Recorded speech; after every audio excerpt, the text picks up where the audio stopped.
We should ask ourselves why there are so many myths and misconceptions surrounding the employee retention tax credit. Looking at the IRS website, you can go to it too. Search for the page titled Employee Retention Credit 2020 versus 2021 Comparison Chart. Take out your divining rod or your magic decoder ring or whatever you use to separate fact from fiction, because you will need it to understand the numerous changes since the inception of the Employee Retention Tax Credit by the Coronavirus Air Relief and Economic Security Act, or CARES Act, of March 2020. I'm looking at this beautiful chart on the website outlining the subsequent changes made to the original Coronavirus Relief Act of 2021, followed by the American Rescue Plan Act of 2021, and finally followed by the Infrastructure Investment and Jobs Act. And they all have their own unique and confusing acronyms.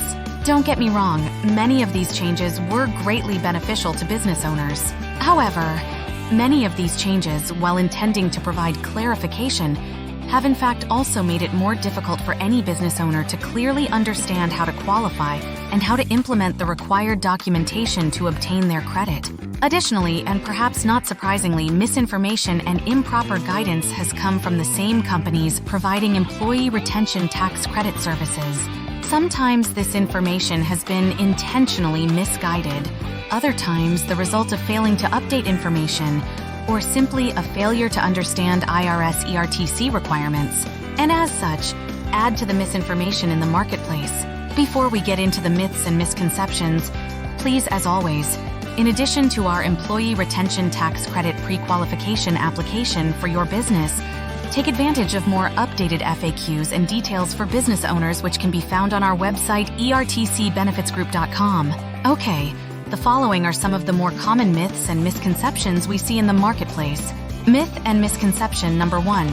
Because of increasing IRS oversight and scrutiny, as well as increasing delays in processing, it's not worth it to apply for the Employee Retention Tax Credit. Truth. The maximum credit is $26,000 per qualifying employee. However, by working closely with you and your business, we will clearly identify whether your business legitimately qualifies for the Employee Retention Credit per IRS requirements and for how much credit. Truth. As long as your business qualifies, there is no reason that should prevent you from requesting the credit. Truth. Yes, there are delays in processing. The original 90-day turnaround time for having your ERTC refund check in hand no longer exists. We anticipate most refund checks for legitimate ERTC applications to be cut in 9-12 months, with many taking longer, perhaps as long as 18 months. Truth. Processing delays should not prevent you from requesting the credit. Our funding partners offer great solutions for all types of clients to quickly get the funds to you. Myth and misconception. Number 2. Employee retention tax credits will run out soon. Truth.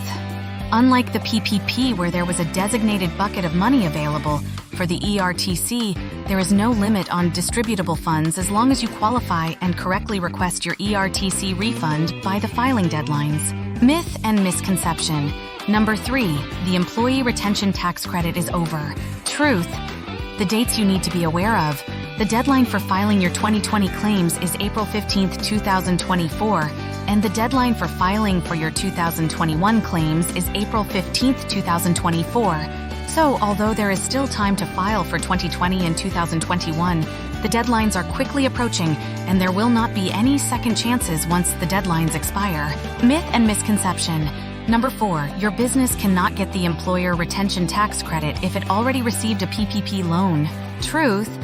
Initially, small business owners who received PPP loans were not eligible for the Employee Retention Credit. However, the Consolidated Appropriations Act of 2021 changed the rules, allowing PPP recipients to also receive the ERC if they were eligible.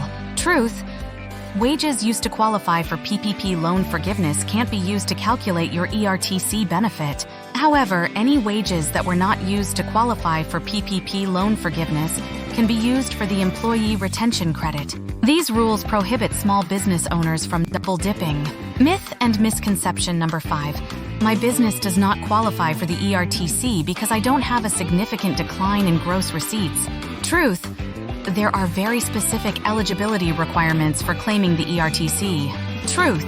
If your business has not experienced a significant decline in gross receipts during 2020, or a decline in gross receipts during the first 3 quarters of 2021, then it can qualify by having sustained a full or partial suspension of operations due to an order form and appropriate governmental authority during 2020 or the first 3 quarters of 2021. Myth number 6. You must experience a reduction of gross receipts, and your business must also have sustained a full or partial suspension of operations due to a government order. Truth. One of the other options, decline in revenue per IRS qualifications, or full or partial shutdown per IRS qualifications. One or the other. Myth number 7. I cannot take advantage of the ERTC because my business opened in 2019 or 2020 or 2021. Truth. Businesses that opened in 2019, 2020, or 2021 are eligible to qualify for the ERTC, subject to different criteria.